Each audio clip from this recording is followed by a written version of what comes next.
거룩하시고 사랑에 풍성하신 고마우신 아버지 하나님, 저희를 죄악 가운데서 크신 사랑과 또 은혜로 구원하여 주심을 참으로 감사드립니다. 오늘 또 주일 아침을 맞이하여 자녀들이 함께 모여서 찬양도 하고 기도하며 하나님의 귀한 말씀을 배울 수 있는 귀한 시간 갖게 하심을 감사합니다. 주신 귀한 말씀을 통해서 위로받게 하시고 주신 말씀을 통해서 우리가 어떻게 또 살아가야 할 바를 친히 교훈해 주시기를 간절히 원합니다. 짧은 삶 헛되이 살지 않도록 늘 우리 마음 일깨워 주시기를 간절히 바랍니다.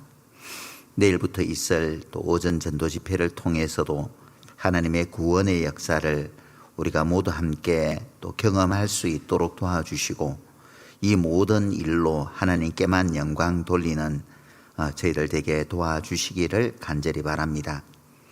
오늘 또 함께 하지 못하는 또 믿음의 식구들도 계십니다. 어느 곳에 있든지 주님의 크신 사랑과 은혜 안에 붙잡혀 살아갈 수 있도록 항상 하나님께서 지키시고 또 돌보아 주시기를 간절히 바랍니다. 말씀의 시종을 자비로우신 주님께 온전히 부탁드리며 우리 구주 예수님 이름으로 기도하였습니다. 아멘. 성경 말씀 에베소서 2장 말씀을 보겠습니다.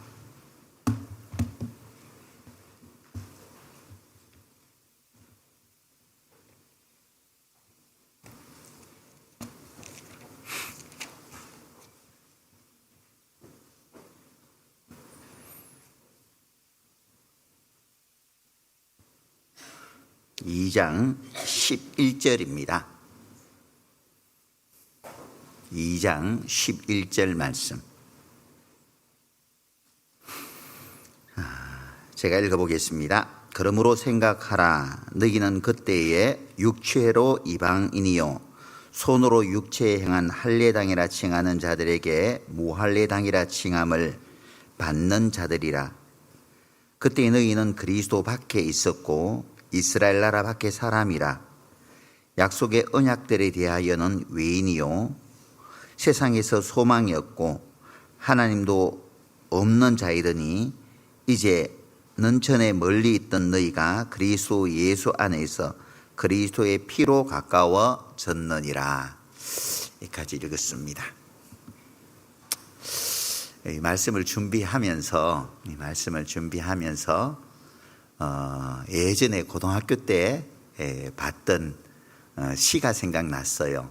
그래서 식구가 생각이 안 나서 인터넷 검색해서 이제 다시 한 번 더 그 옛날 시를 쭉 읊어봤는데요.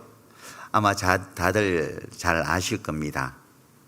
그 김소월 씨가 쓴 예전엔 미처 몰랐어요라는 시가 있죠.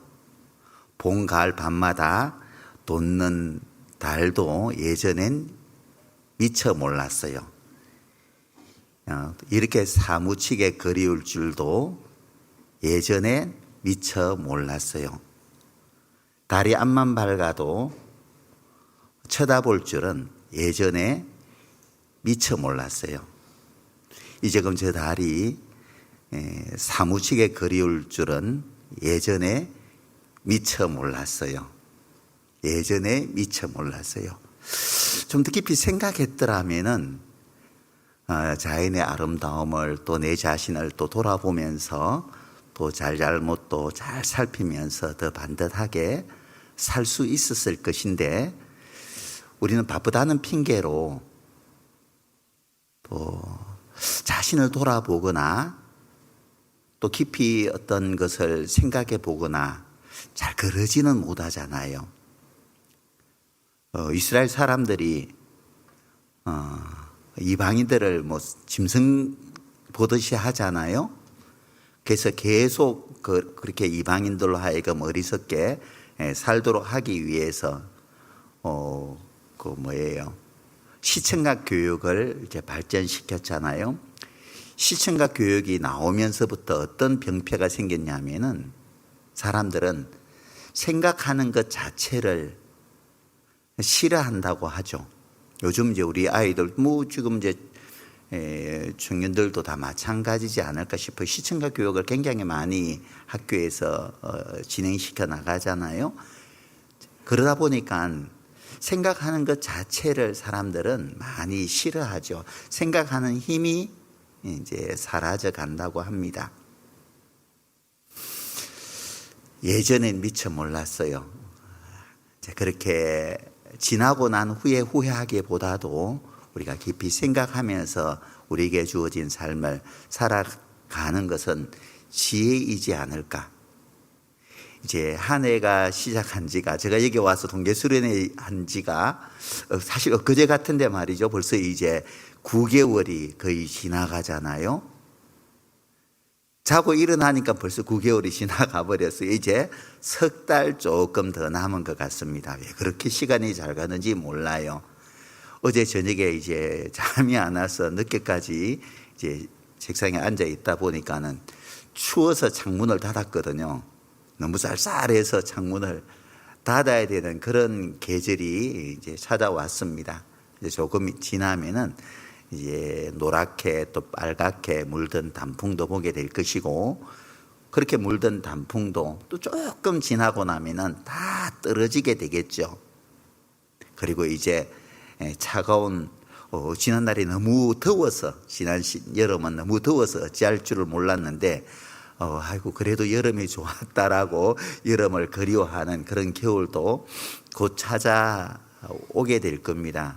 그러면서 소중한 또 내 삶의 한 해는 떠나보내야 되죠. 그죠? 그렇게 우리는 계속 오랜 시간을 소중한 한 해 한 해를 우리는 떠나보냈습니다. 그리고 오늘 이 자리에 함께 있는 거죠.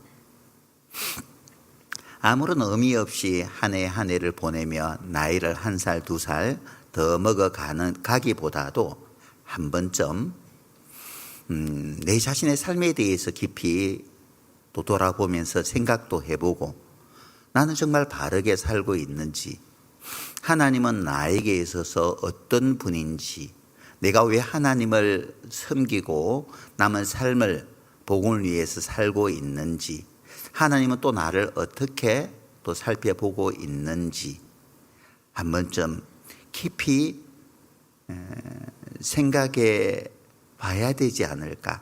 그렇게 깊이 생각할 때에 나에게 주어진 삶을 좀 더 알차게 만들어갈 수 있으리라 생각을 합니다. 지난 후에 후회하기보다도 지나기 전에 깊이 생각하면서 살아갈 수 있었으면. 제가 2020년부터 코로나가 진행되었잖아요. 코로나 진행되면서부터 우리는 모임을 제한받았습니다. 50명 이상 모이지 못하게 했다가 나중에는 10명 이상 모이지 못하게 했다가 뭐 여러 가지 이제 모임에 제한을 받았습니다. 예전에는 우리가 주일날 이 교회당에 나와서 말씀을 듣는 것이 정말 당연한 것으로만 우리가 생각을 해왔잖아요. 그리고 또 구역 모임이나 조모임이나 이렇게 교제를 하는 것을 지극히 당연한 것으로만 생각을 해왔었습니다. 근데 코로나를 제가 경험하면서 가장 먼저 저 마음속에 와 닿은 것은 지난 그런 시간들이 당연한 것이 아니라 하나님의 은혜였다는 것을 생각하게 된 거죠.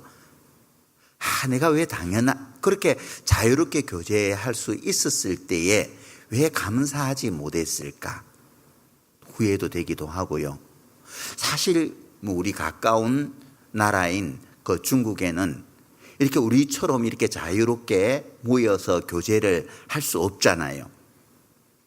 문 열고 교회당에 들어가서 함께 말씀을 배우고 함께 찬양을 하고 함께 기도할 수 있는 그런 환경이 아닙니다. 그것을 정부에서 허락질 않아요. 또 멀리 네팔에서도 얼마 전에 선교사님 잠깐 오셔서 말씀을 해주셨지만은 복음을 전하는 가운데에 많은 핍박이 따르고, 핍박을 하다 보니까는 지금 선교사님들이 제대로 설교도 하지 못하고 줌으로 훈련생들에게 말씀을 전해야만 되는 그런 상황이잖아요. 근데 우리는 얼마나 자유로워요. 주일 아침에 이렇게 모여서 함께 말씀도 배울 수가 있고, 또 지난주 저지난주에 우리가 구역 모임도 하고 조모임도 우리가 자유롭게 가졌었잖아요.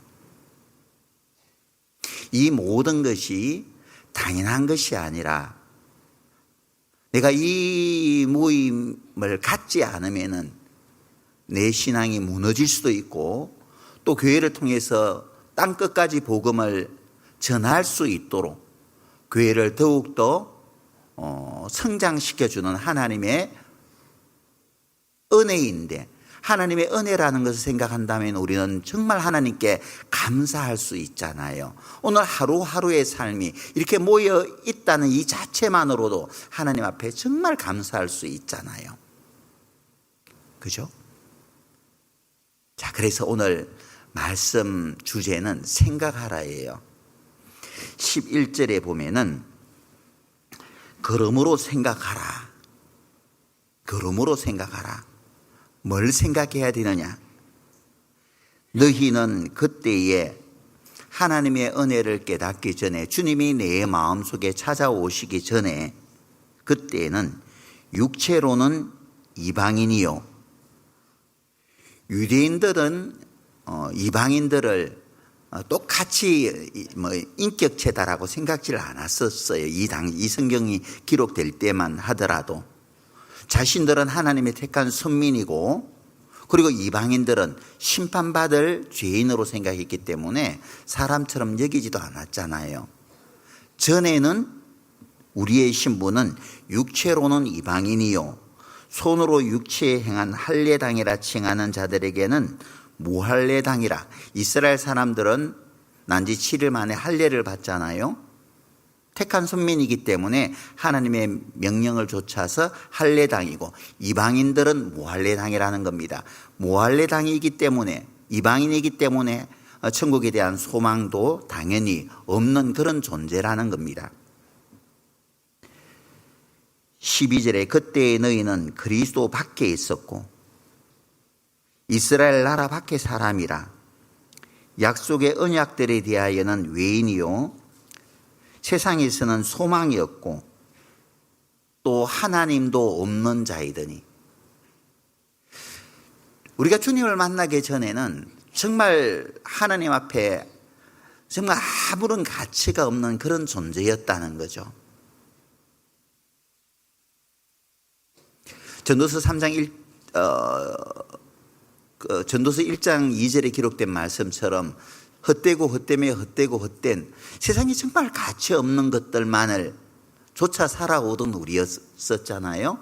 근데 주님께서 은혜로 우리를 부르시고 자녀 삼아 주셨음으로 말미암아 내 자신의 운명 자체가 바꿔지게 된 거죠. 그죠?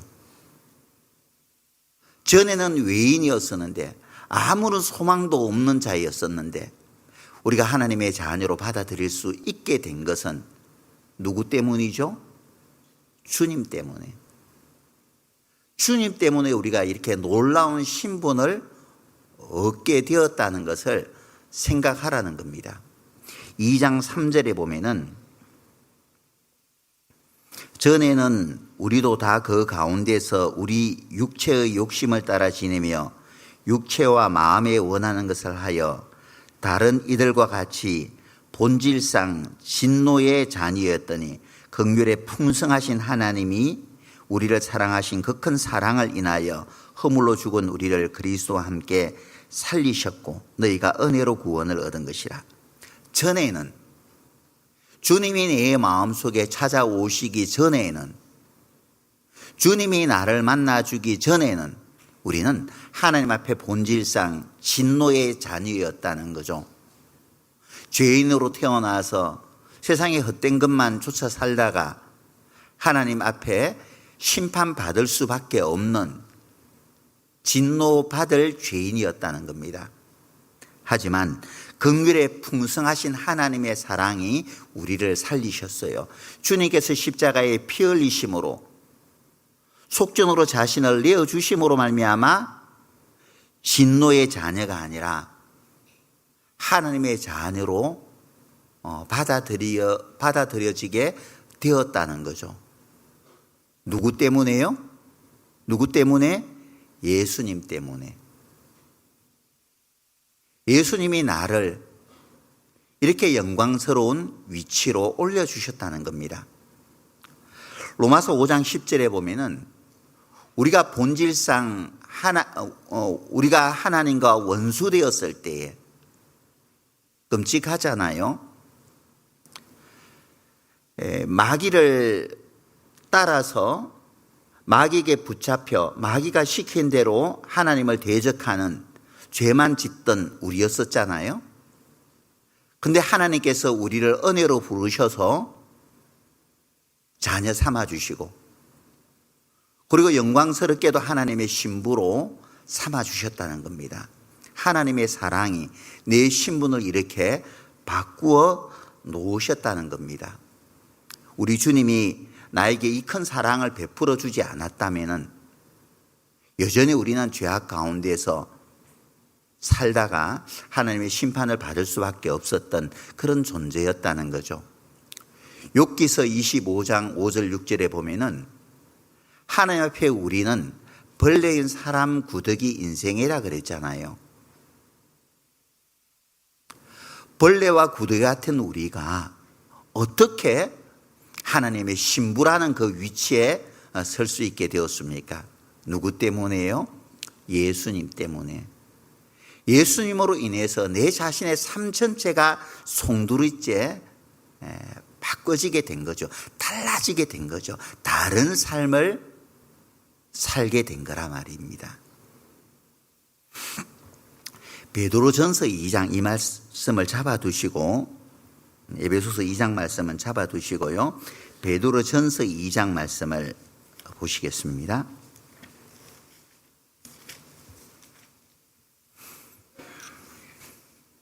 2장 10절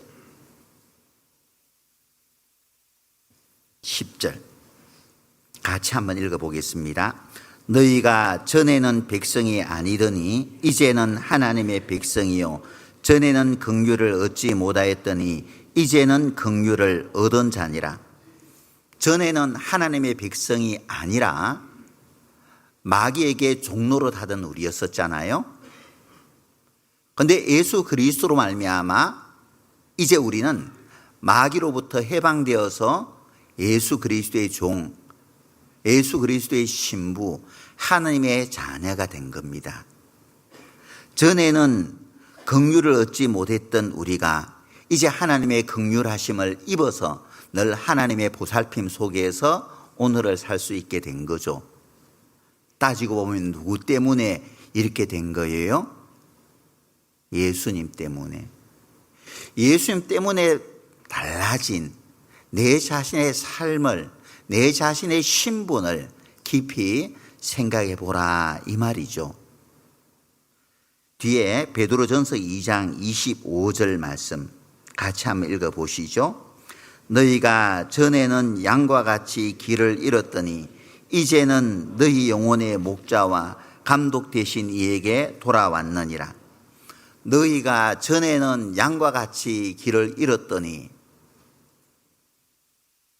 하나님을 멀리 떠나 죄악 가운데 방황하며 살아오던 우리를, 그런 우리는 하나님 앞에 잃어진 양이었고 잃어진 드라크마였고 아버지를 멀리 떠난 탕자였었잖아요. 그런데 목자가 잃어진 양을 찾았던 거예요. 드라크마를 잃은 그 여인이 끝까지 잃어진 그 드라크마를 소중하게 여기고 그 드라크마를 찾아낸 겁니다. 하나님께서 은혜로 나를 부르셔서 오늘 내가 하나님의 사랑 가운데 거하고 있다는 거죠. 너희가 전에는 양과 같이 길을 잃었더니 이제는 너희 영혼의 목자와 감독 되신 이에게 돌아왔느니라. 하나님의 사랑 안에서 오늘을 살 수 있게 된 거죠. 하나님의 사랑이 나를 끌어주셨기 때문에 오늘 이 순간도 우리가 하나님의 사랑 안에 보살핌을 입고 살아갈 수가 있다는 겁니다. 예수님의 사랑이 끊임없이 나를 붙잡고 있다는 것도 우리가 깊이 생각해 보아야 되질 않겠어요? 깊이 생각할 때 우리는 더 깊은 하나님 앞에 감사함을 돌릴 수 있을 겁니다. 성경 말씀 에베소서 5장 말씀도 봅시다.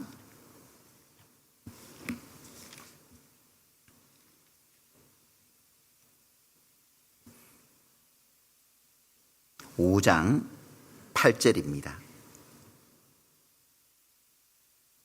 5장 8절 같이 한번 읽어보겠습니다. 너희가 전에는 어두움이더니 이제는 주 안에서 빛이라. 빛의 자녀들처럼 행하라.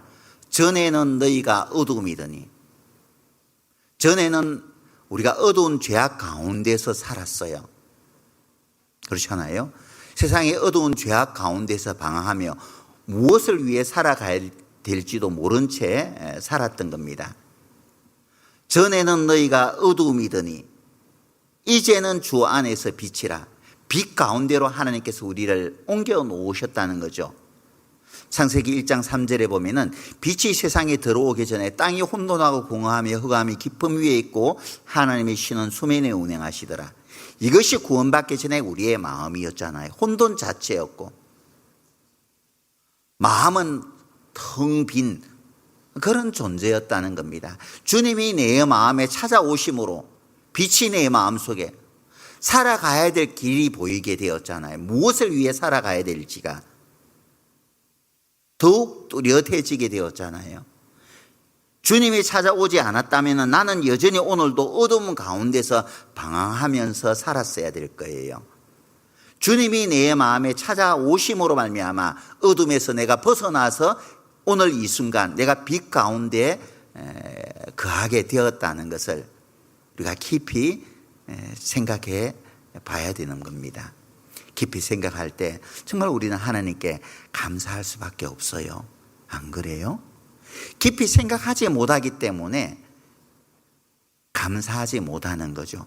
속된 말로 예수님 때문에, 이 모든 것은 예수님 때문에 운명도 달라지게 되었고 다른 신분을 얻게 되었고 다른 위치에서 다른 삶의 가치관을 가지고 살고 있는 거잖아요.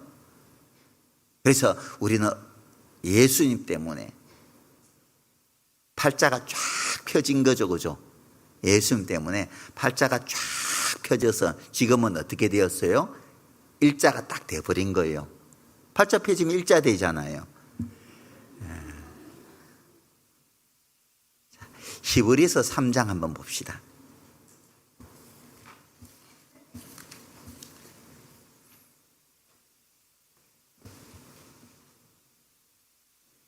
(3장) 1절입니다. 1절 같이 한번 읽어보겠습니다. 그러므로 함께 하늘의 부르심을 입은 거룩한 형제들아, 우리의 믿는 도리의 사도시며 대제사장이신 예수를 깊이 생각하라. 예수님 때문에 모든 것이 달라졌으니까 예수님을 깊이 생각하라. 예수님을 깊이 생각한다면은 내 삶에 어떤 시련과 고난이 찾아온다 할지라도 불평하지 않고 이로 인해서 낙심하지 않고 감사함이 넘칠 겁니다. 예수를 깊이 생각하지 못하기 때문에 우리의 삶이 세상의 헛된 것을 쫓아 살아갈 때가 참 많이 있을 것이고, 범사에 감사하라 말씀을 하셨는데 감사보다는 불평과 또 원망하는 그런 말들이 내 입술에서 많이 나오리라 생각을 합니다. 예수를 깊이 생각하라. 자, 어떻게 해서, 자, 한번 에베소서 2장 한번 보시죠. 에베소서 2장 다시 돌려보시겠습니다. 13절. 이제는 전에 멀리 있던 너희가 그리스도 예수 안에서 그리스도의 피로 가까워졌느니라. 어떻게 해서 내가 구원을 받았고 내가 이렇게 되기까지 어떤 대가가 지불되었는지를 생각해 보라는 겁니다. 내 신분이 이렇게 달라지게 되었고 내가 다른 삶의 가치관을 가지고 살게 되었고 내 자신의 위치, 삶의 위치가 이렇게 달라지게 된 것은 어떤 대가가 지불되어서 이렇게 변화된 삶을 살고 있는지를 깊이 생각해 보라는 거죠. 이런 신분을 얻게 하기 위해서 예수님이 지불한 값이 있죠. 뭐예요? 핏값이 지불되었다는 겁니다. 예수의 피로 전에 멀리 있던 너희가 가까워졌느니라. 우리를 하나님의 자녀로 삼아 주시기 위해서 우리 주님이 십자가에서 피 흘려 주셨다는 겁니다. 우리를 죄악에서 구속하기 위해서 주님께서는 육신의 모습을 입고 이 땅에 오셔서 속전으로 자신의 몸을 아낌없이 내어주셨다는 거예요. 너희 조상의 망령된 행실에서 너희가 구속된 것은 은이나 금같이 없어질 것으로 한 것이 아니요 오직 흠없고 점없는 그리스도의 피로 된 것이라. 베드로전서 2장 18절에 그렇게 말씀을 하고 계시죠. 우리가 구원받은 것은 그리스도의 보배로운 피가 흘려졌기 때문에 우리가 구원받은 것이고 구원받음으로 말미암아 우리의 신분까지도 바꿔지게 된 거죠. 만약에 주님께서 나를 대신해서 피 흘려 주시지 않았다면 우리는 여전히 죄악 가운데서 오늘을 살아야 될 겁니다.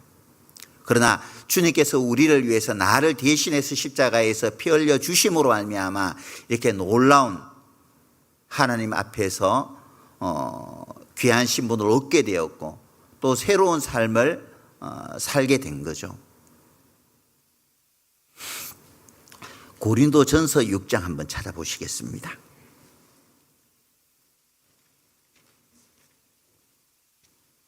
(6장)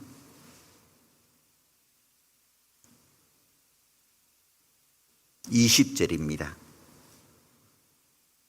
19절부터 한번 읽어보겠습니다. 너희 몸은 너희가 하나님께로부터 받은 바 너희 가운데 계신 성령의 전인 줄을 알지 못하느냐. 너희는 너희의 것이 아니라 값으로 산 것이 되었으니 그런즉 너희 몸으로 하나님께 영광을 돌리라. 너희는 너희의 것이 아니라 지금까지 구원받기 전까지는 내가 내 마음대로 내가 원하는 대로 살았다면 구원받은 후로부터는 우리가 한 가지 기억해야 될 것이 소유관계를 하나님은 정확하게 하자는 거죠. 너희는 너희의 것이 아니라 값으로 산 것이 되었으니 주님께서 피를 흘려서 나를 사셨으니까 이제는 너희는 너희의 것이 아니라 내 것이 되었으니까 너희 몸으로 하나님께 영광을 돌리라.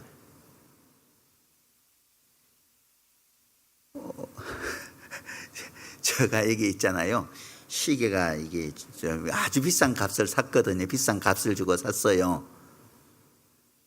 예전에 시계가 이제 배터리가 금방금방 이제 닳아져서 시계를 샀단 말이에요. 얼마 주고 샀을 것 같아요. 막 꽤 있어 보이죠. 제가 구미 내려올 무렵에 중국에서 들어온 알디라는 그런 뭐 자주 보지 마셔요. 애국자가 되세요. 저만 이게 저렴한 거 살라니까.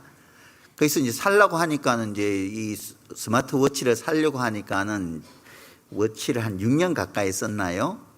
근데 이제 살려고 하니까 어마어마하게 비싸요. 뭐 옛날에 있던 워치는 한 3시간, 4시간 하면 배터리가 다 방전돼 가지고 안 되니까 아침에 절전 기능으로 해서 시계만 딱 볼 수 있도록 그렇게 하다가 너무 불편한 거예요. 살려고 하니까 어마어마하게 비싸고 엄두를 못 내고 있다가 보니까는 아이고 중국 사이트가 있는데 이게 싸! 이게 웬 거야 하면서 샀죠. 잘 지금 쓰고 있습니다. 근데 말이죠.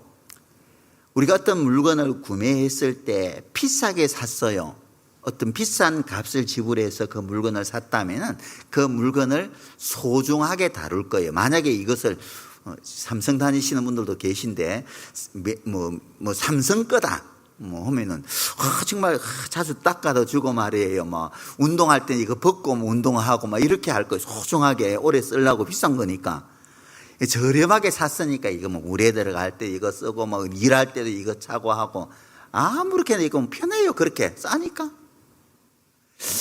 그래요.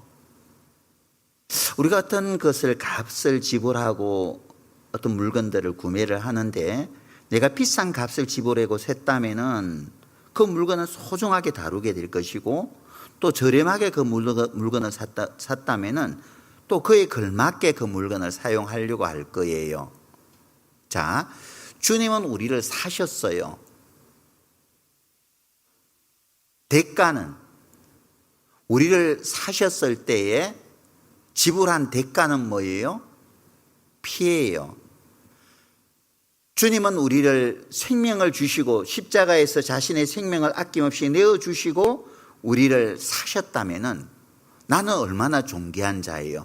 피를 흘려서 나를 사셨으니까는 나는 하나님 앞에 얼마나 귀한 존재예요. 그렇잖아요. 그래서 하나님은 우리에게 너희는 여호와 앞에서 존귀한 자다라고 하나님께서 우리에게 말씀을 하고 있는 거예요. 너는 하나님 앞에 존귀한 자이니까 세상 사람들이 나를 아무렇게나 보거나 그건 중요한 게 아니에요. 내가 가진 것이 없다고 해서 사람들은 나를 무시하고 아무렇게나 대한다 할지라도 그것으로 인해서 자존심이 상하거나 할 필요가 없어요. 그들은 내가 누구인지를 모르니까 그렇게 볼 뿐이에요. 근데 하나님은, 우주 만물을 지으신 하나님은 나를 둘도 없이 소중하게 여기시잖아요. 왜? 피를 흘려 사셨으니까. 하나님의 피가 발려져 있으니까 하나님께서 나를 귀하게 여기시는 거죠. 하나님이 나를 귀하게 여기시는데 내가 아무렇게나 산다? 그럴 수 없는 거죠. 내가 아무렇게나 산다면은 피를 흘려 사신 하나님을 무시하는 거잖아요. 내가 아내를 위해서 동남아 가서 말이에요, 아주 비싸게 용돈 수년간 모은 그 용돈을 가지고 가서 말이에요, 동남아 일정이 잡히자마자 은행에 몰래 넣어놓은 그 용돈 다 끄집어내 가지고 동남아 가서 우리 아내 반지가 없으니까 우리 아내 모처럼 한번 진주 반지 한번 해줘야 되겠다, 진주 목걸이 해줘야 되겠다 해서 진주 반지, 진주 목걸이 해줬는데, 진주 반지, 진주 목걸이하고 밭에 나가서 밥 메고 있으면은 그 선물을 해준 신랑이 보고, 오, 잘했네. 밥 멜 때도 진주 목걸이 했냐, 반지 했냐, 좋아하겠죠. 그에 걸맞게 대하는 것은 그것은 선물을 준 사람에 대한 마땅한 예의 아니겠어요? 그렇잖아요. 하나님께서 피를 흘려서 나를 사셨다면은 그에 걸맞게 내가 살아야 되겠다. 한번 깊이 생각해 보는 겁니다. 내가 정말 그에 걸맞게 내가 살고 있을까? 에베소서 4장 한번 보시죠.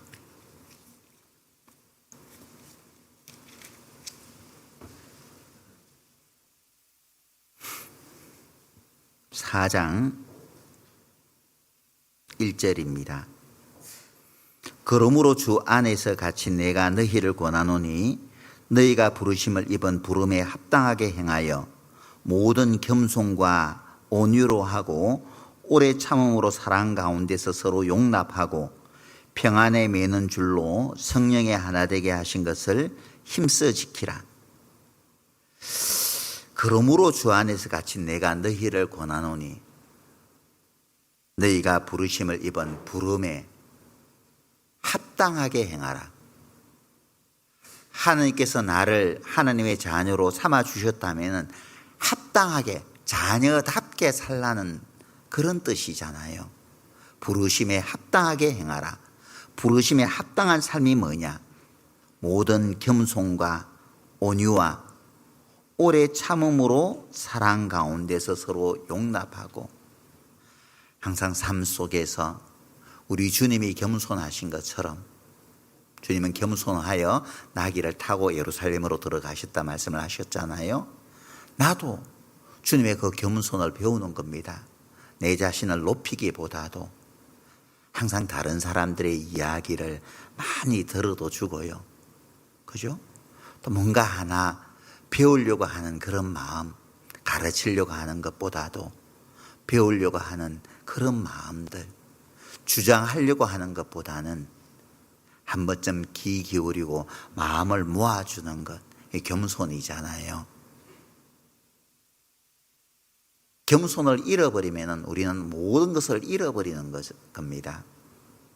사울이 겸손을 잃어버렸을 때 모든 것을 다 잃어버렸잖아요. 사울이 처음 부름을 입었을 때는 얼마나 겸손했어요. 그래서 하나님께서는 그를 높여 이스라엘의 왕으로 삼아주셨잖아요. 하지만 사울이 겸손을 잃어버렸을 때 모든 것을 잃어버리게 되지 않았습니까? 그래서 하나님께서는 교만함은 패망의 선봉이라고 우리에게 교훈해 주고 있는 거예요.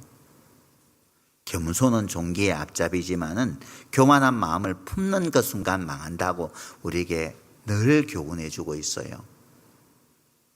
부름에 합당한 삶은, 하나님의 자녀답게 살아가는 삶은 자녀는 아버지 닮아야 되잖아요. 그죠? 자녀가 뭐 부모 닮지, 자녀가 옆집 아저씨 닮겠어요? 아줌마 닮겠어요? 부모 닮게 되어 있어요. 행동하는 것이. 그죠? 우리 주님이 겸손한 것처럼 겸손해야 되고, 우리 주님이 온유하시잖아요. 나는 마음이 온유하고 겸손하니 나의 멍에를 메고 내게 나와 배우라, 그렇게 말씀을 하셨잖아요. 주님은 온유하신 분이에요. 모든 이에게 너그러우신 분이셨죠. 죄인의 친구가 기꺼이 되어주셨어요. 우리도 주님의 온유함을 배워가는 겁니다. 자녀이기 때문에 모든 사람에게 대해서 너그러이 행하라는 겁니다.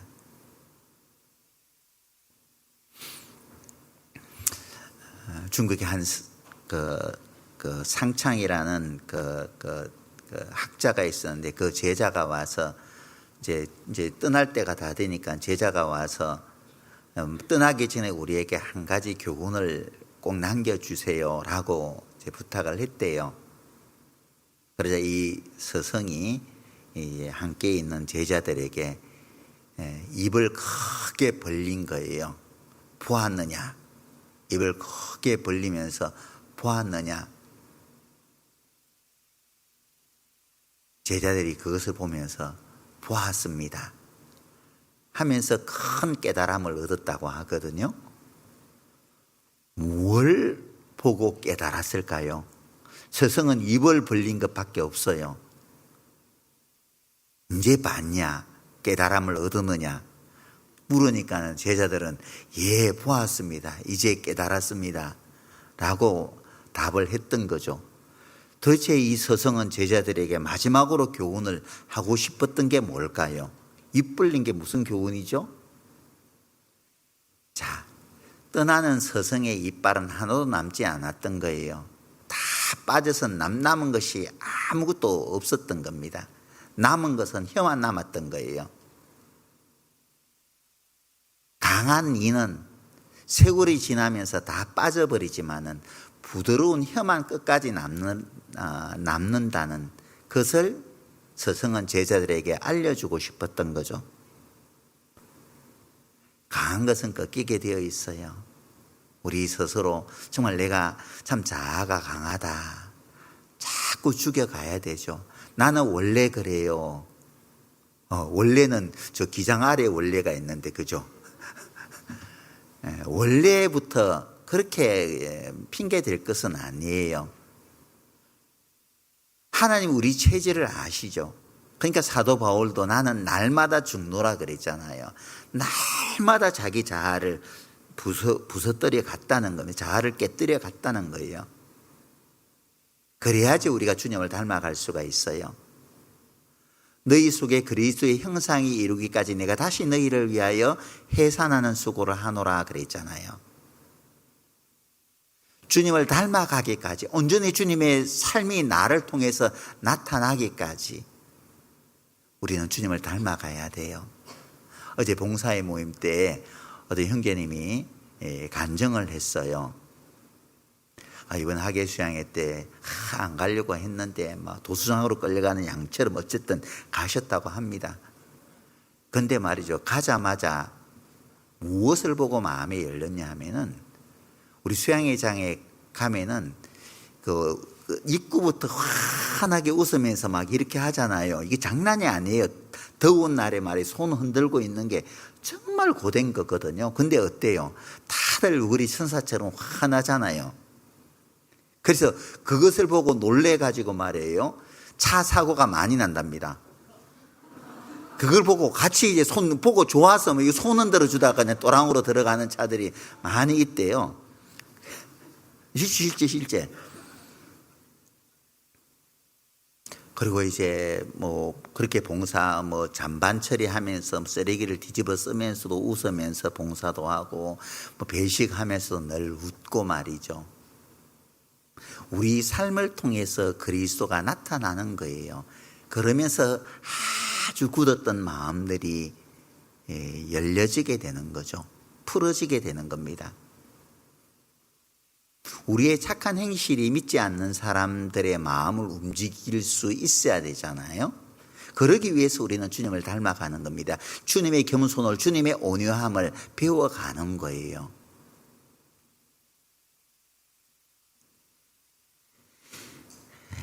모든 겸손과 온유로 하고 오래 참음으로 사랑 가운데서 서로 용납하고, 오래 참음으로 사랑 가운데서 용납. 누가 나에게 뭐 실수한다 할지라도 사랑으로 서로 용납하고. 우리는 꼭 잊지 말아야 될 것이 뭐냐 하면은, 하나님 앞에 우리는 1만 달란트 탕감받은 자잖아요. 하나님 앞에 우리는 얼마나 크고 큰 죄를 또 많이 지었어요. 그럼에도 불구하고 아무런 조건 없이 주님은 나를 받아주셨잖아요. 근데 말이죠, 우리 옹졸한 나는 때로는 100데나리온 빚진 사람의 목을 붙잡고 왜 그랬냐고, 나한테 그럴 수가 있냐고 흔들 때가 있죠. 참 우리는 옹졸해요. 생각하라고 합니다. 네가 어떻게 구속되었는지, 무엇으로 구속되었는지 생각하라는 거예요. 피를 흘려 나를 사셨으니까 네가 그에 걸맞게 살아가야 되지. 세상 사람들하고 똑같은 가치관을, 삶의 방식을 네가 가지고 살아야 되겠느냐. 하나님께서 우리에게 그렇게 말씀을 하고 있는 거잖아요. 사랑 가운데서 서로 용납하고, 새 계명을 너희에게 주노니 너희가 서로 사랑하라. 내가 너희를 사랑한 것 같이 너희도 서로 사랑하라.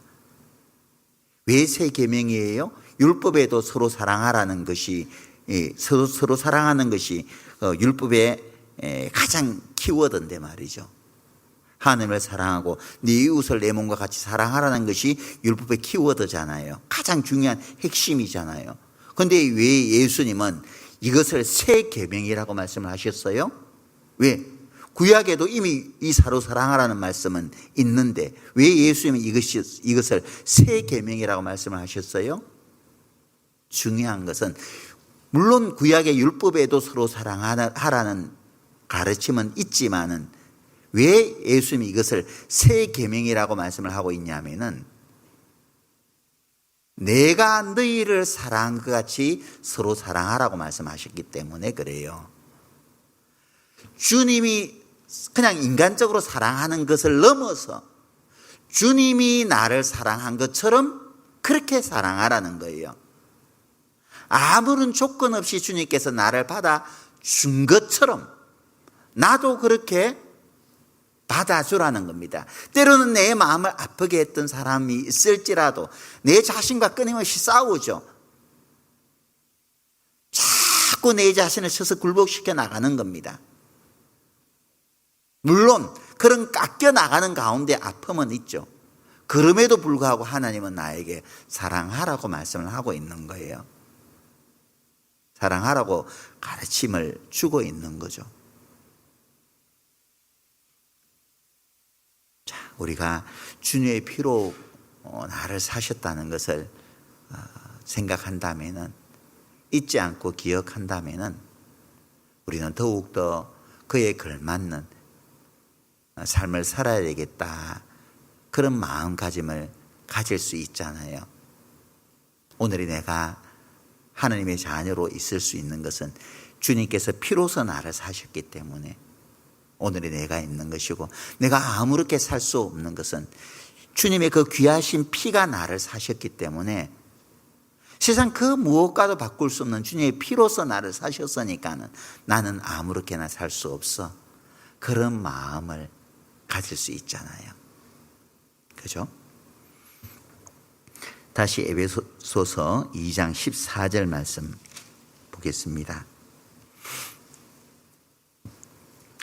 그는 우리의 화평이신지라 둘로 하나를 만드사 중간에 막힌 담을 허시고 원수된 것 곧 의문에 속한 계명의 율법을 자기 육체로 폐하셨으니 이는 이 둘로 자기의 안에서 한 세 사람을 지어 화평하게 하시고 또 십자가로 이 둘을 한 몸으로 하나님과 화목하게 하려 하심이라.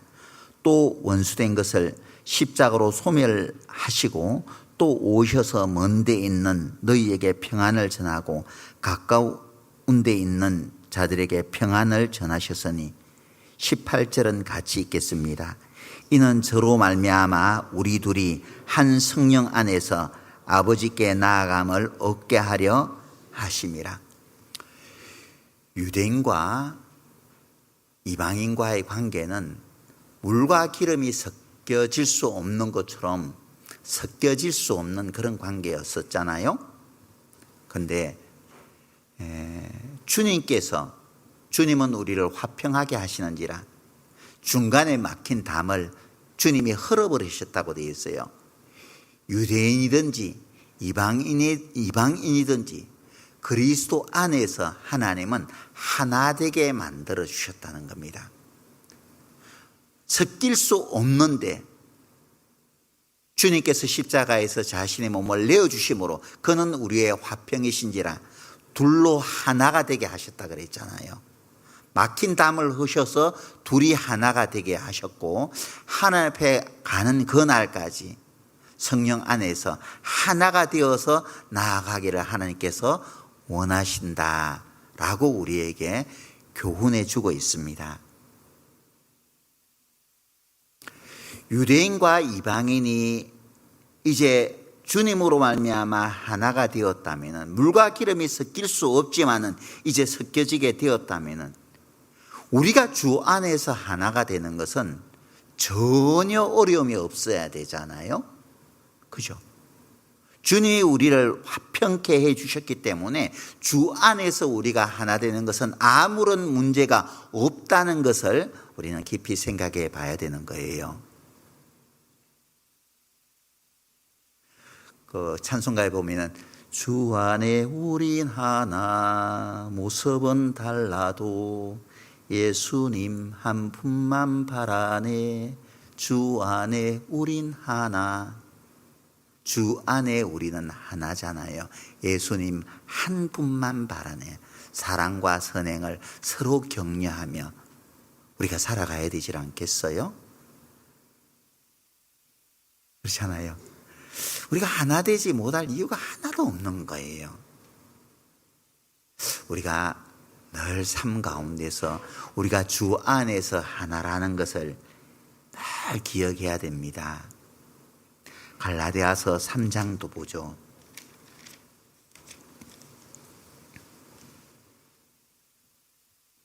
28절입니다. 너희는 유대인이나 헬라인이나 종이나 자주자나 남자나 여자 없이 다 그리스도 예수 안에서 둘이니라 하나이니라. 유대인이나 헬라인이나 종이나 주인이나 그런 거 상관없이 주 안에서 우리는 하나라는 거예요. 둘이 될 수 없는 거예요. 둘이 될 수 없는 거예요. 우리가 주님이 성령에 하나 되게 하신 것을 힘써 지키라고 말씀을 하셨잖아요. 우리는 때로는 피스메이커가 되는 어떤 그런 분들도 계시고, 어떤 분들은 트러블 메이커가 되는 분들도 계세요. 둘을 하나로 만들어주는 그런 역할에 힘쓰는 지체들이 있는가 하면은 하나 된 것도 자꾸 쪼개려고 하는 트러블 메이커가 되신 분들도, 문제를 자꾸 만들어내시는 분들도 있죠. 없는 문제들도. 허물이 있으면은 그냥 조용히 덮어주면 안 될까요? 꼭 그것을 이야기해서 이러쿵 저러쿵 해서 내가 얻을 게 뭐가 있어요? 이건 자꾸 나누는 것이잖아요. 나누는 것이잖아요. 우리가 잊지 말아야 될 것이 뭐냐면, 하나되게 하시는 것은 하나님의 역사고 하나됨을 깨뜨리는 것은 하나님의 역사가 아니라 마귀의 역사인 거예요. 그래서 교회 안에서 우리가 정말 하나되게 하는 것을 힘써 지키고자 하는 그런 마음이 필요합니다.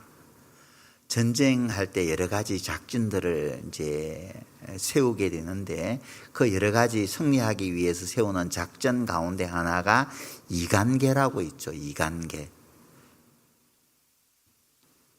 적을 서로 어떤 반목하게 하고 적들이 서로 간에 분열되게 만드는 것이 이간계잖아요. 서로 네가 잘나니 내가 잘내니 이렇게 서로 이제 분열하게 되면은 이것은 전쟁에서 피할 수밖에 없는 거예요. 의견을 서로 맞추지 못하면 이것은 전쟁에서 피할 수밖에 없는 겁니다.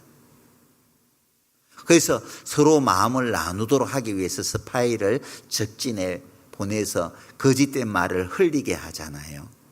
그게 미혹돼 버리면 분열하게 되는 겁니다. 분열하면 필패하는 거예요. 반드시 지게 되는 거죠. 배는 바다로 노를 저어서 나아가야 되는데 사고가 많으면 어떻게 돼요? 배는 바다로 가는 게 아니라 산으로 거꾸로 올라가 버리는 거예요. 교회 안에서 자꾸 자기만 옳다고 자기 주장을 내세우잖아요. 그런 사람들만 많아보세요. 그러면 이 배는 산으로 올라가요. 어떤 일도 할 수가 없는 겁니다. 의논하다가 끝나버리는 거예요. 그 마음 맞추다가 끝나버리는 거예요. 때로는 내 생각을 굽힐 줄도 알고, 때로는 서로가 서로에게 마음을 모아줄 줄도 알고, 모든 것이 가하나 모든 것이 유익한 것이 아니에요. 모든 것이 가하나 모든 것이 덕을 세우는 것은 아니다. 고린도전서 10장에서 그렇게 말씀을 하셨잖아요. 모든 것이 가하지만은, 내 보기에 옳은 것 같지만은 이것이 모두에게 유익이 되지 않는다면은 때로는 물러설 줄도 아는 것이 교회의 덕을 세우는 것이죠. 성경의 원어를 살펴보니까 덕을 세운다는 이 뜻이 집을 세운다라는 의미로 사용되어지더라고. 자, 우리가 정말 하나로 마음을 갈 때 교회가 든든히 서가잖아요. 이게 덕을 세우는 거예요. 교회가 서간다, 집이 세워지는 거잖아요. 그렇죠? 한 마음이 되어질 때 순식간에 복음의 역사가 일어날 거예요. 순식간에. 그러나 마음이 나눠지기 시작하잖아요. 마음이 나눠지기 시작하면은 복음의 불씨는 꺼질 수밖에 없는 겁니다. 고린도전서 1장 한번 보시겠습니다.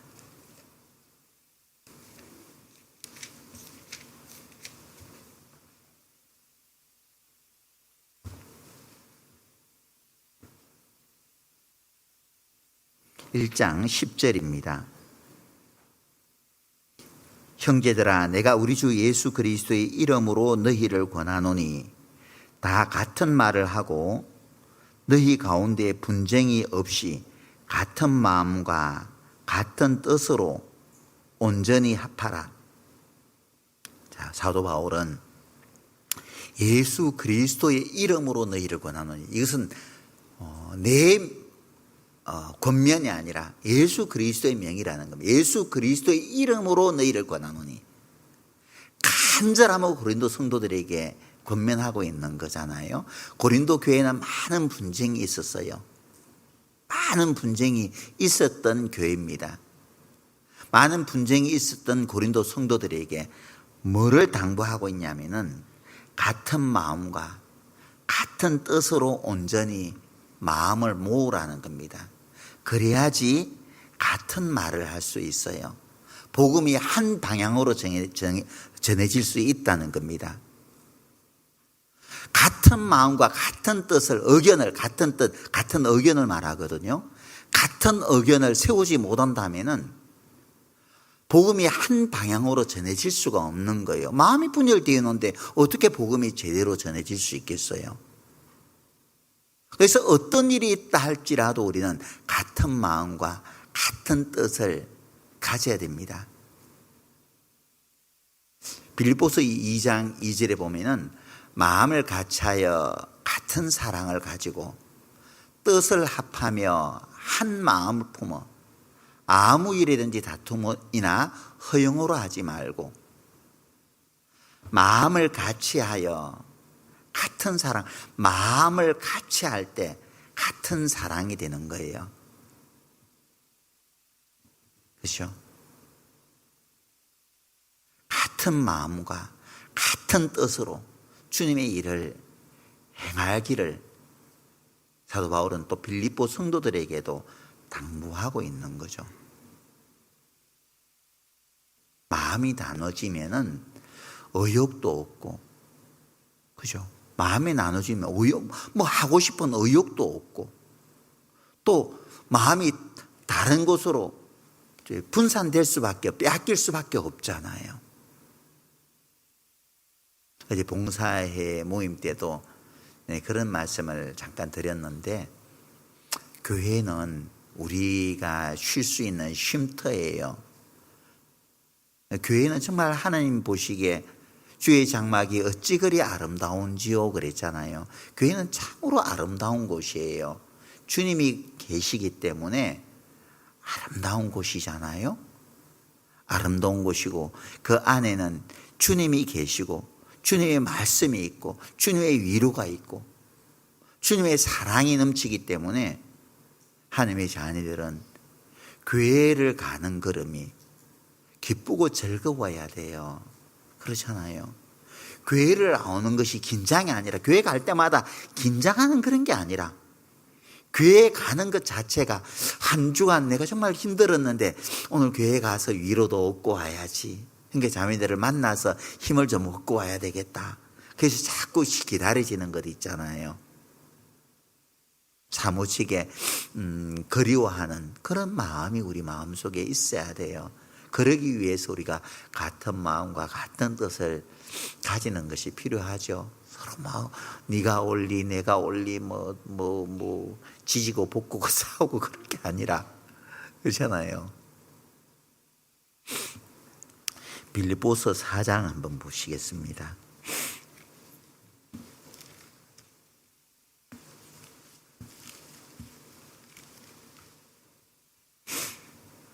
(4장) 1절입니다. 그러므로 나의 사랑하고 사모하는 형제들, 나의 기쁨이요 면류관인 사랑하는 자들아, 이와 같이 주 안에 서라. 내가 유오디아를 권하고 순두개를 권하노니 주 안에서 같은 마음을 품어라. 이게 보면은 2절에 유오디아와 순두개라는 이름이 나오죠. 순두개, 순두부가 아니고 순두개. 그런데 유오디아와 순두개는 자매들이에요.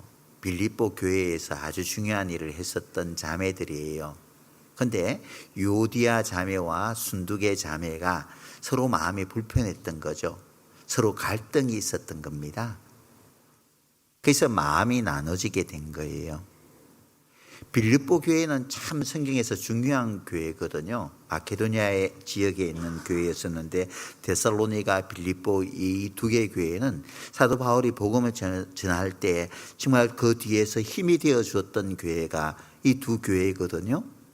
근데 정말 교회가 다 좋았는데 요디아도 참 하나님 앞에 헌신적인 자매였고 순두개 자매도 하나님 앞에서 참 열심히 있는 자매였었는데 둘이 갈등이 있었던 것 같아요. 그러니까 사도 바울이 이를 알고 온전히 합하라라고 권하고 있는 거예요. 마음을 같이 하라는 겁니다.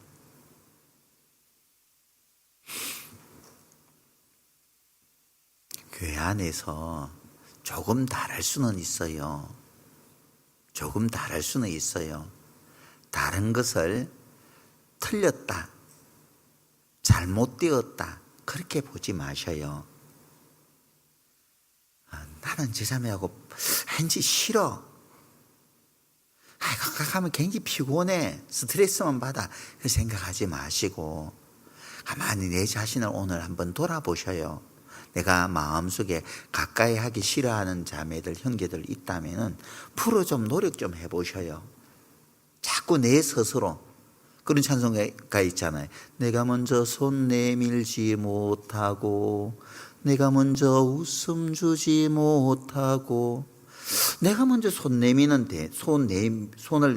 되는데 내가 먼저 웃음 주면 되는데 내가 먼저 용서하면 되는데 내가 먼저 다가서면 되는데 왜 내가 머뭇거리고 있냐 이 말이죠. 예전에 어떤 큰 교회의 주방에서 된장파, 간장파 있었다는 거 들어봤죠? 전설적인 이야기인데 음식에 맛을 내는데 된장을 넣어야지 맛이 난다. 교회에서 앞서 열심히 일하는 집사님이야. 이 음식을 내는데 무조건 된장 넣어야 된다. 또 다른 자매님은 아니야, 된장 넣으면 탁해져. 간장을 넣어야 돼, 간장. 그래서 주방에서 된장파와 간장파가 항상 첨예하게 대로했다는 그런 전설 같은 전설이 옛날에 실제 있었다고 합니다. 된장을 넣으면 어떻고 간장을 넣으면 어때요? 저 입맛이 둔한 사람은 된장 넣는지 간장을 넣는지 그냥 오늘 음식이 나왔나 보다 하고 먹어요.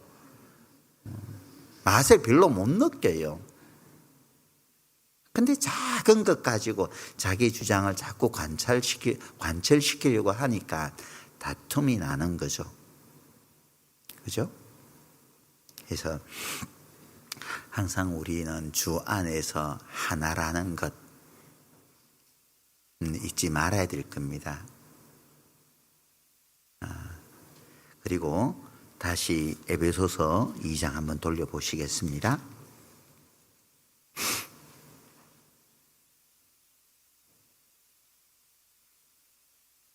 19절 그러므로 이제부터 너희가 외인도 아니요 손도 아니요 오직 성도들과 동일한 시민이요 하나님의 권속이라. 주 안에서 하나가 되었기 때문에 이제는 우리는 주 안에서 한 가족이 되었다 이런 말이죠. 하나님의 권속이라. 권속이라는 이 말은 가족이 되었다 이런 뜻입니다. 하나인데 이제 가족으로서 한 가족 관계로서 하나인 거죠. 우리의 맏형이 누구예요? 맏형은 예수 그리스도고 우리 모두는 주 안에서 형제 자매예요. 그죠? 그러니까 우리는 가족이니까 집에 들어오면은 손님이 되어서는 안 돼요. 우리 모두 가족이잖아요. 이건 누구 집이에요? 우리 집이잖아요. 근데 꼭 집에 들어오면은 손님 행세를 하려고 하면은 그렇게 하려고 하는 분들이 계신단 말이에요. 이번 명절에 가족들이 모였잖아요. 근데 며느라기가 사위가 자꾸 손님 노릇만 하려면은 또 자녀가 말이에요. 남의 집에 온 것처럼 쭈뼛쭈뼛 하면서 손님처럼 행세하려면은 부모 마음이 어때요? 야야, 그렇게 불편하면 다음에 오지 마라. 그렇게 불편하냐? 네 집에 왔는데 그렇게 불편하냐? 보는 사람도 내내 불편하겠죠. 그죠? 보는 사람도 내내 불편한 거예요. 집에 왔으면 편안하게 있다가 가면 얼마나 좋아요. 먹고 싶은 게 있으면 좀 해주세요 하든지. 그죠? 엄마 이거 내가 하는 거 좀 거들어 줄게 해서 같이 좀 설거지도 해주고 그러면 얼마나 좋아요. 손님처럼 그냥 쭈삣쭈삣 하다가 가면은 보는 내내 불편하죠. 우리가 교회에 나와서도 그래요. 하나님이 아버지로서 우리가 교회 안에서 어떻게 생활하고 있는지를 보실 거잖아요. 근데 항상 교회 올 때마다 손님처럼 그냥 살짝 문만 담그고 왔다가 그냥 살 빠져나가면은 그 손님이지. 그렇잖아요. 이번에 교회에 새로 또 보이는 얼굴은 없는지 한번 일찍 와서 살펴도 보고요. 그죠? 이 낙엽이 떨어지니까 낙엽도 좀 청소 좀 해야 되겠다. 우리 집이니까 좀 청소도 하고요. 이번 주에는 어떤 행사가 있죠? 다음 돌아오는 주일, 내일부터? 내일부터 교회 잔치가 있구나, 천국 잔치가 있구나. 그래서 내가 기도해야지. 자기 집에 대수사는 뭐 동생 생일도 알고, 서방님 생일도 알고, 뭐 시아버님, 시어머님, 뭐 장인, 장모 생일은 다 알고 메모해놨는데 내일 교회에서 어떤 일이 일어나는지도 몰라. 손님이지 뭐 모르면은. 그렇잖아요. 주계수양회가 언제더라? 몰라요. 언제부터죠? 돌아오는 금요일부터 주계수양회 하잖아요. 관심이 있으면 알죠. 주계수양회에 누가 참석하지? 관심이 있으면 가족이 누군가가 가니까 기도가 될 거잖아요. 관심이 없으면 보이질 않아요. 소식이 받아도 보지도 않아요. 뭐 꾸깃꾸깃 해가지고 뭐 가방 안에 뭐 성경책 안에 넣어놨다가 집에 가서 그냥 바로 휴지통으로 들어가죠.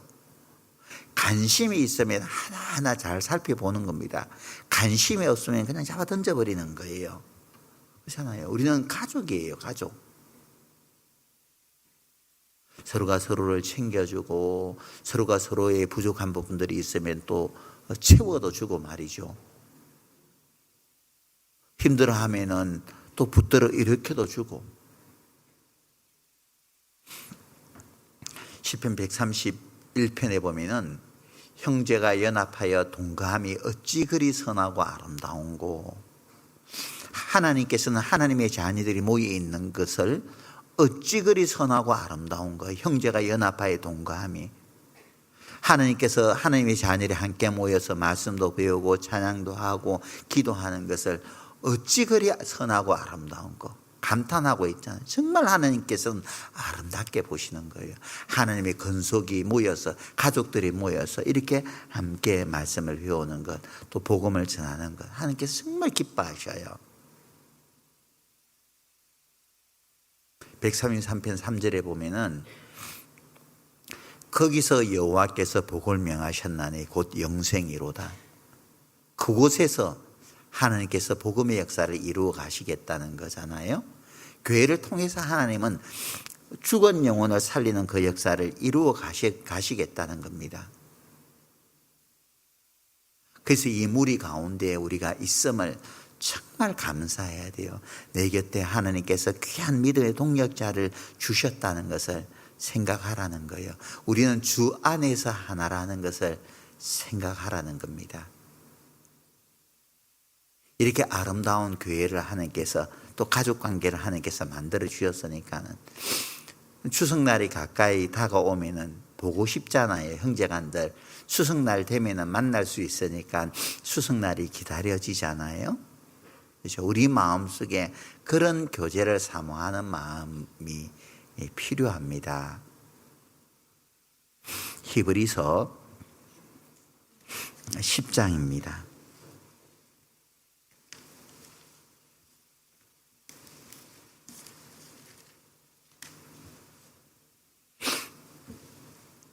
(24절) (25절) 같이 한번 읽어보겠습니다. 서로 돌아보아 사랑과 선행을 격려하며 모이기를 피하는 어떤 사람들의 습관과 같이 하지 말고 오직 권하여 그 날이 가까움을 볼수록 더욱 그리하자. 그 날이 가까움을 볼수록 주님 날이 가까이 임하는 것을 보면 볼수록 더욱 그리하자. 모이기를 힘쓰라 그랬잖아요. 주님께서 다시 오실 날이 임박한 시대 속에 우리는 살고 있기 때문에 더욱더 모이기에 힘써야 돼요. 우리가 교제 나오면은 말씀의 공급이 있잖아요. 이 말씀의 공급이 있어야지 힘을 얻어요. 힘이 있어야지 세상으로 나아가서 악의 영들과 싸워서 승리할 수 있잖아요. 말씀으로 무장되어야지 성령의 검으로 나아가서 사단의 권세를 깨뜨릴 수도 있잖아요. 근데 모이지 않고 어떻게 힘을 얻을 수 있어요? 아무리 좋은 성령차라 할지라도 기름 없으면은 나가지를 못하잖아요. 그럼 기름 넣으려면 백화점으로 가야 돼요? 주유소로 가야 돼요? 당연히 주유소로 가야 되죠. 내가 주님 안에서 힘있게 살기를 원한다면은 기름 넣으러 우리는 교회로 가야 돼요. 힘을 얻기 위해서 교회로 나와야 돼요. 그래서 교회에 나오는 것을 우리는 기쁨으로, 감사함으로 나와야 돼요. 힘을 얻을 수 있는 기회를 주셨으니까. 수요일 보면은요, 왜 그리 교회 당이 썰렁한지 모르겠어요. 수요일도 좀 잘 나오시고요. 수요일도 좀, 오전에도 이제 저녁에 나오기 어려운 분들은 오전에 말씀을 또 들으시겠지만은 할 수 있으면 저녁에 나와서 말씀을 듣는 게 좋아요. 오전에는 광고도 없잖아요. 함께 또 찬송 부르는 것도 없어요. 근데 저녁 시간에 나오면은 함께 찬양도 하고 교회에 또 이런저런 소식도 듣게 되고 그러잖아요. 또 많은 형제자매들이 오기 때문에 또 함께 잠깐이지만은 헤르노드에서 커피 마시면서 교제도 나누고요. 좀 일찍 와서 좀 문도 좀 열어놓고 좀 헤르노드에서 뭐 커피도 내려 마시고 서로 교제도 나누고 그럼 얼마나 좋아요. 교회에 오면은 설렁하게 불 다 꺼져 있고. 그리고 나중에 뭐 7시 뭐 저녁에 7시 뭐 20분이나 30분이나 되면은 이제 한 분, 두 분 와서 불 켜고, 그리고 한 번씩 또 외지분들이 또 교회로 찾아오시는 경우들이 있잖아요. 그냥 7시나 되면 식구들이 있을라나 싶어서 7시에 왔는데도 아무도 없어. 교회당에는 맨 먼저 오시고, 그럼 뭔가 이 교회는 왜 그럴까 그런 생각들 당연히 가지실 거잖아요.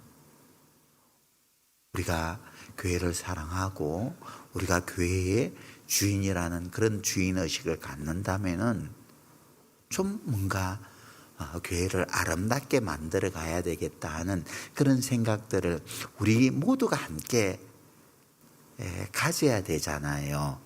앞서 일하는 일꾼들 매치만 그러는 것이 아니라 우리 모두가 그런 마음을 갖는 겁니다. 그 오면 참 좋잖아요.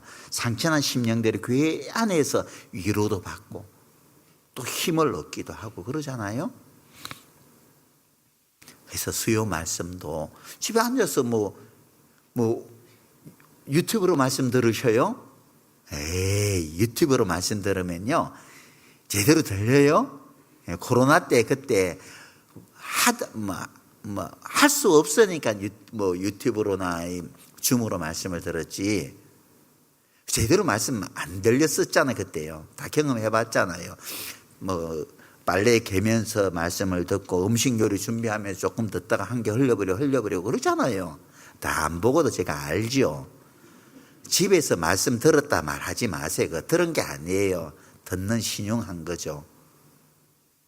그래서 교회에 나와서 베레아 사람은 데살로니가 사람들보다 더 신사적이어서 하나님의 말씀을 받을 때 간절함으로 말씀을 받고 이것이 그러한가 하여 날마다 성경을 상고함으로 그 중에 믿는 사람들이 많아졌다라고 되어 있잖아요. 간절함으로 말씀을 들을 때 이 말씀이 내 것이 되어져요. 내 것이 되어질 때 이것이 힘이 있죠. 그렇잖아요. 말씀을 우리가 배우는 것은 지식을 쌓기 위해서 말씀을 배우는 게 아니잖아요. 내 삶을 변화시키기 위해서 말씀을 배우는 거예요. 내 삶이 점점 더 주님을 닮기 위해서 말씀을 배우는 겁니다.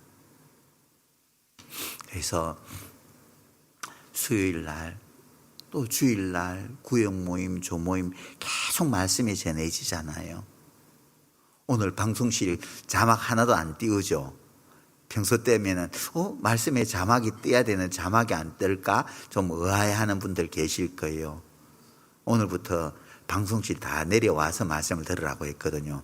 방송실에서 듣잖아요. 그러면은 이런저런 아마 안 그러게 우리 방송실은 안 그랬을 거라고 생각을 해요. 방송실 봉사하다 보면은 핸드폰 이렇게 볼 때도 있고요. 그래서 방송실 형제 자매들이 참 신앙의 위기가 찾아올 때를 오는 것을 종종 볼 때가 있어요. 왜? 가장 말씀을 잘 들을 것 같지만은 같이 말씀을 듣지 않으면 마음이 흐트러지게 되어 있어요. 흐트러지게 되어 있습니다.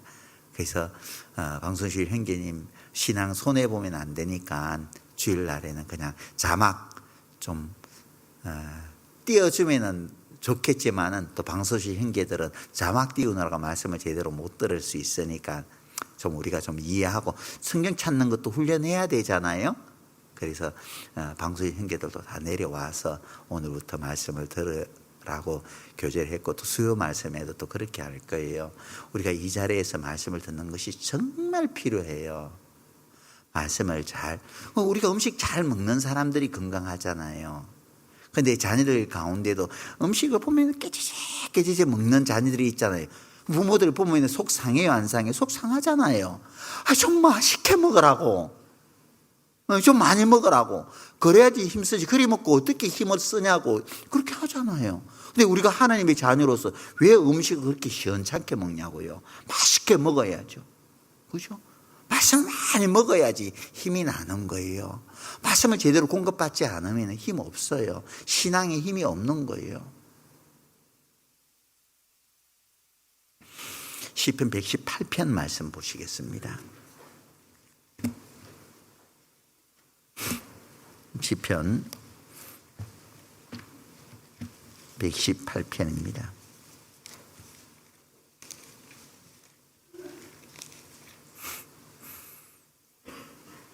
15절에서 17절까지는 천천히 같이 한번 읽어보겠습니다. 의인의 장막에 기쁜 소리 구원의 소리가 있으며 여호와의 오른손이 권능을 베푸시며 여호와의 오른손이 높이 들렸으며 여호와의 오른손이 권능을 베푸시는도다.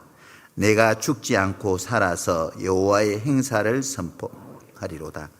의인의 장막, 하나님의 집에 기쁜 소리, 구원의 소리가 있다는 거예요. 신랑 신부가 결혼을 해서 가정을 꾸리는데 그 가정에서 가장 기쁜 소리가 뭐겠어요? 아이가 태어나서 우는 소리. 결혼을 한지 요즘은 자녀를 안 낳으려고 애를 쓰지만 그건 참 이기적이라고 생각을 해요. 부모도 나처럼 그렇게 이기적으로 아이 낳을 생각을 안 했다면 오늘의 내가 있을 수 없잖아요. 그렇지 않습니까? 하나님께서는 하나님의 사람들에게 생육하고 번성하라 그랬어요. 자녀를 낳을 수 있는 것은 하나님의 축복인 거죠. 가정의 자녀는 하나님의 축복이듯이 하나님의 집에는 기쁜 소리, 구원의 소리가 항상 있어야 돼요. 저는 그래요. 언젠가는 그 날이 오겠죠. 네, 교회 안에서 매주마다요. 오늘 이번 주 구원받은 분들 잠깐 인사가 있겠습니다. 나와주세요. 또 다음 주 되니까 이번 주에도 구원받은 분들이 한 가정이 또 생겼습니다. 나와서 인사해 주시면 좋겠습니다. 그리고 1층 영상집회실에서 또 말씀을 듣고 있는데 진통 중에 있습니다. 꼭 거기서 생명이 태어나게 도와주세요. 오늘도 지금 진통 중에서 오늘 복음 말씀 듣고 있거든요. 영상집회실에서. 그것도 중국 분들이 말씀을 듣고 멀리 중국에 있는 자녀를 한국으로 데려와서 지금 영상집회실에서 말씀 듣고 있어요. 의인의 집에는 기쁜 소리, 구원의 소리가 항상 있어야 돼요. 기쁜 소리, 구원의 소리가 있도록 하기 위해서 내가 죽지 않고 살아서 여호와의 행사를 선포하는 거죠. 그것이 우리 삶의 최고의 미션, 사명이 되어야 된다는 겁니다. 에베소서 2장 다시 돌려봅시다.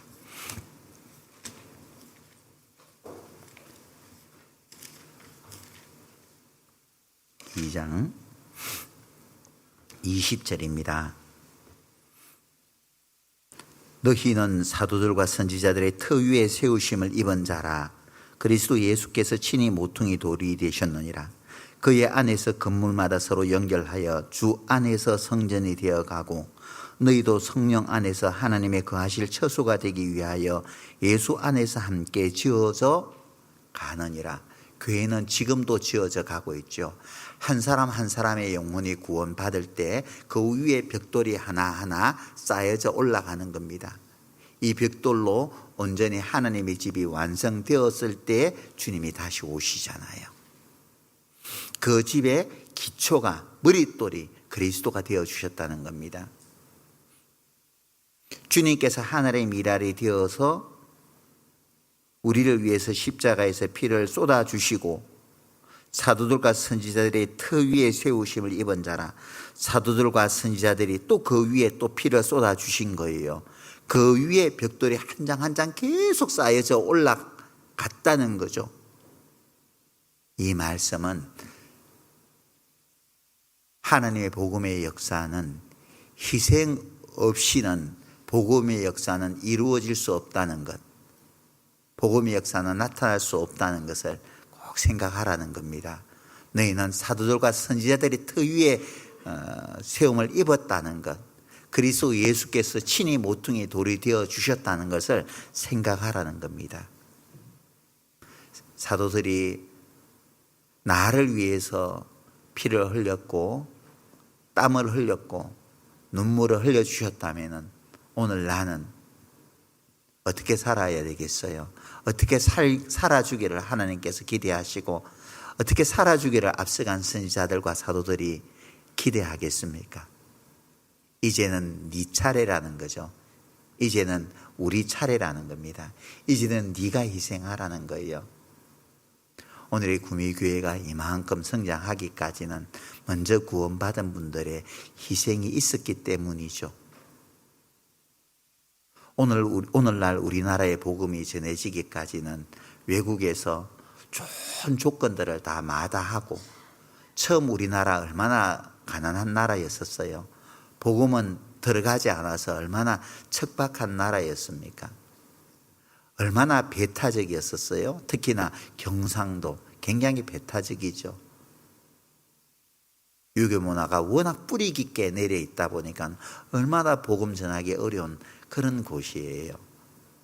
그런데 이 척박한 이곳에 누군가는 복음을 전하기 위해서 왔고 또 희생했기 때문에 이곳에도 복음이 전해질 수 있었고, 이곳에도 많은 하나님의 자녀가 함께 모여서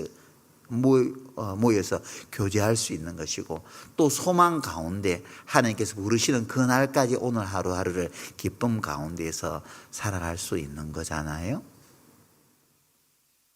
그런 것을 내가 누리고 있다면 누리기만 할 것이 아니라 이제 나도 희생해야 되겠다라는 그런 마음을 갖는 게 필요하죠.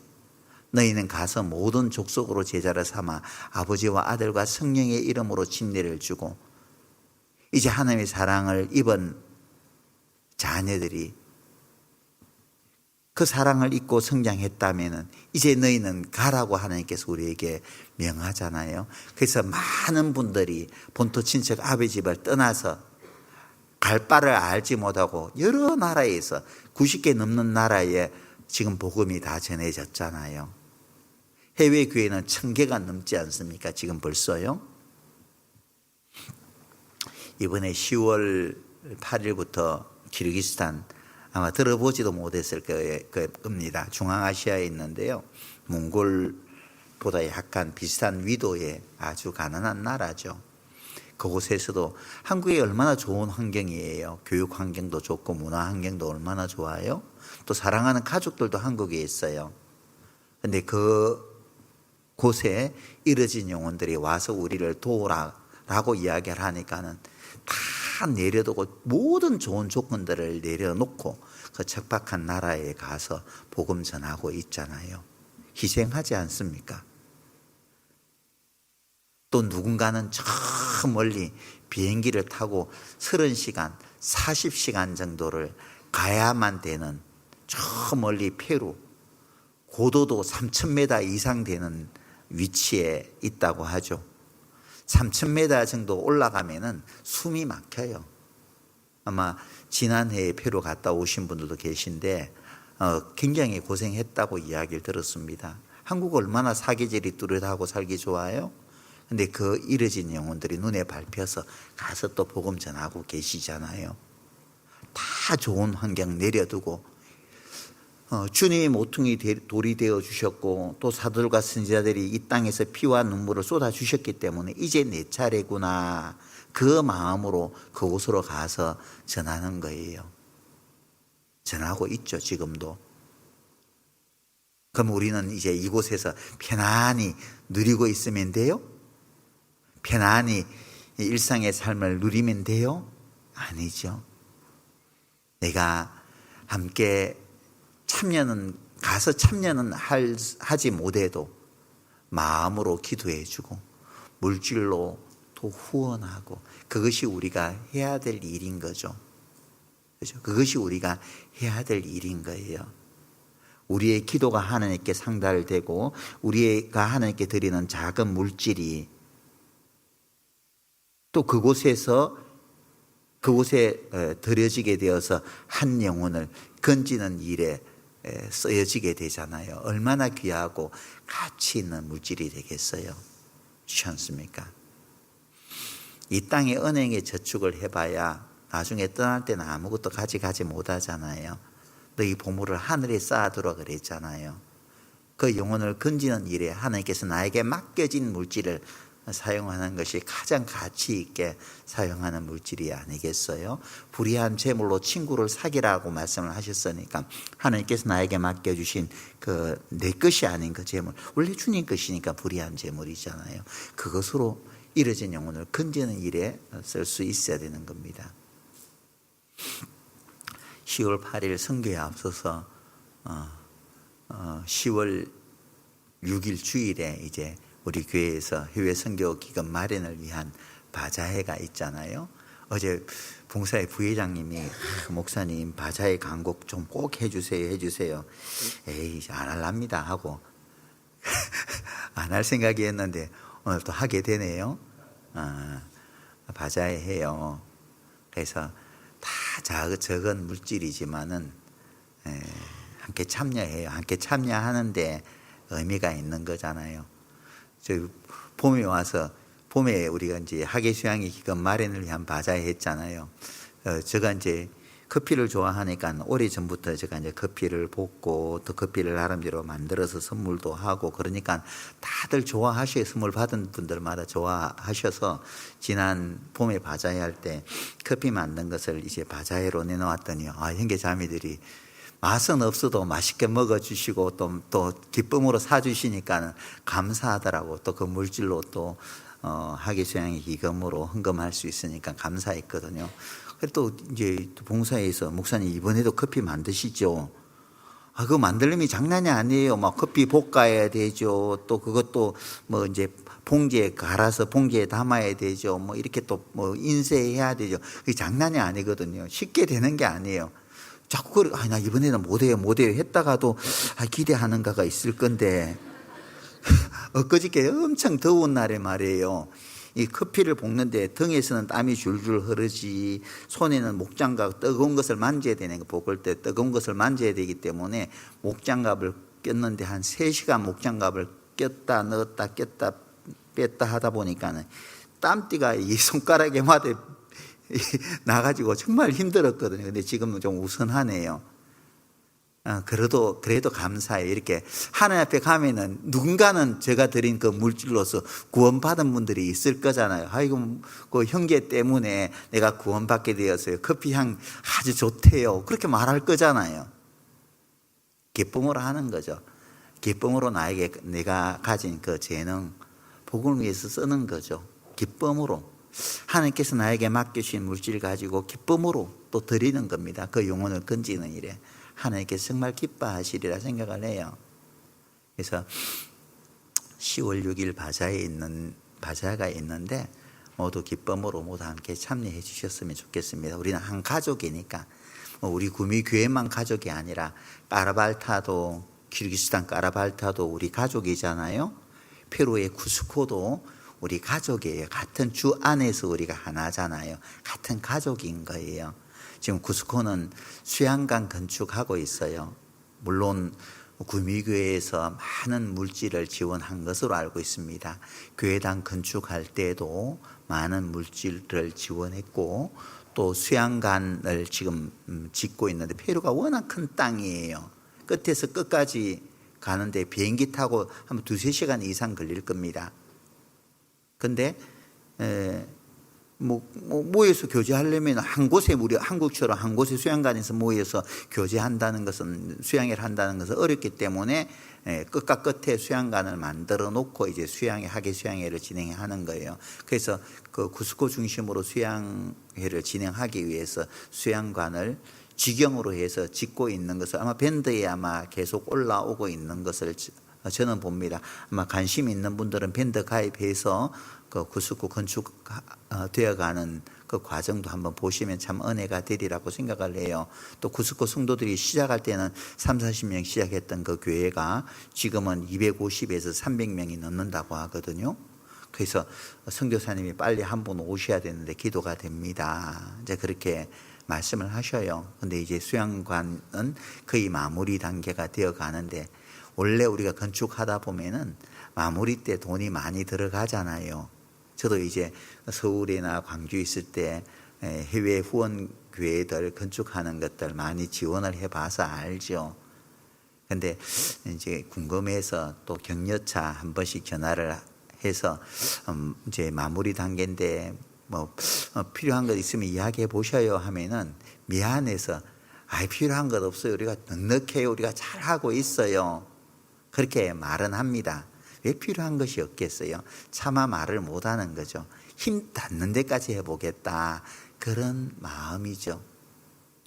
그렇게 열심히 수고하고 있다는 것을 우리가 꼭 잊지 말고 기억하고, 그리고 잘 마무리될 수 있도록 마음 모아서 잘 맞춰질 수 있도록, 그래서 하나님께 영광 돌릴 수 있도록 우리가 함께 기도하고, 또 바자회에 또 참여해서 작은 물질이지만은 구스코도 좀 지원하고, 까라발타에서는 차로 8시간, 한 10시간 정도 가는 곳이 있어요. 까라꼬리라는 곳이. 이번에 이제 10월 8일 선교할 때 너무 거리가 멀어서 이번에 선교 가는 팀이 나이가 아니라 연세가 장난이 아니에요. 그래서 그곳까지 가는 거리가 한 8시간, 10시간 가야 돼. 새벽 6시에 출발해서 거기에서 2시간 교제하고 또 돌아오는데 새벽 1시에 돌아온다고 합니다. 제가 어떻게 할지 저도 이제 엄두가 나질 않는데, 근데 거기에 이제 작게 벽돌로서 선교의 당을 짓고 있다고 해요. 자기들끼리.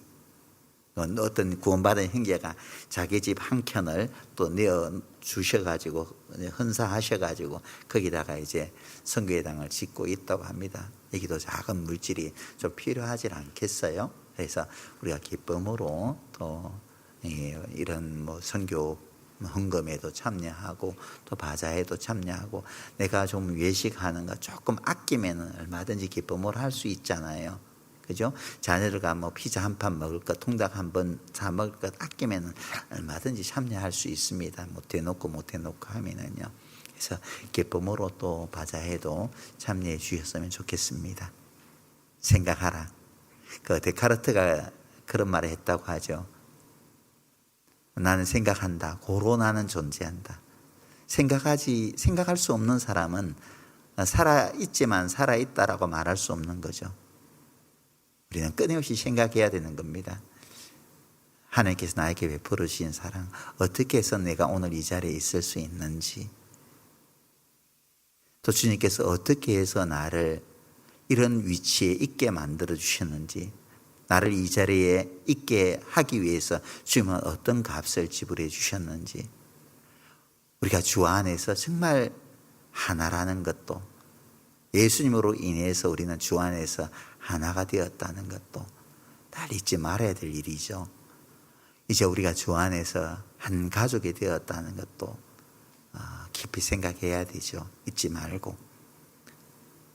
그리고 나의 희생이 지불되어야지 교회는 세워질 수 있다는 것도 늘 기억해야 되겠죠. 그죠? 생각해야 되겠죠. 그럴 때 나에게 주어진 짧은 삶을 정말 보람되게 살아갈 수 있으리라 생각을 합니다. 함께 기도하겠습니다. 사랑과 내가 풍성하신 고마우신 아버지 하나님, 우리가 하나님을 모르고 하나님을 멀리 떠나 죄악 가운데 살아갈 때에 먼저 우리를 사랑하여 주셔서 은혜로 불러 하나님의 귀한 자녀 삼아 주심을 진심으로 감사드립니다. 짧은 남은 삶을 더욱더 후회 없이 살아갈 수 있도록 우리가 예수님을 더욱 깊이 생각하며 살아가는, 생각함으로 더욱더 감사함이 넘치는 삶을 살아갈 수 있도록 주님께서 도와주시옵소서. 내일부터 있을 또 전도 집회를 통해서도 하나님의 크신 구원의 역사를 우리가 함께 볼 수 있도록 도와주시고, 연이어 있을 주계 수양회를 통해서도 하나님의 크신 구원의 역사가 나타날 수 있도록 주님께서 도와주시옵소서. 특히나 마지막 시대를 살아가고 있는 이때에 우리 사랑하는 가족들, 하나님께서 더욱더 긍휼히 여겨주셔서 아무도 이뤄지는 가족들은 없도록 하나님께서 크신 자비와 은혜 베풀어 주시기를 간절히 원합니다. 이 시간에도 해외에서 복음을 위해 수고하는 많은 복음의 일꾼들과 가족들 기억하여 주셔서 복음을 전하는데 아무런 어려움이 없도록 항상 하나님께서 은혜를 베풀어 주시기를 간절히 바랍니다. 오늘 이 시간 이후에 교제 시간도 주님께서 은혜로 함께해 주시옵소서. 주 예수님 이름으로 기도하였습니다. 아멘.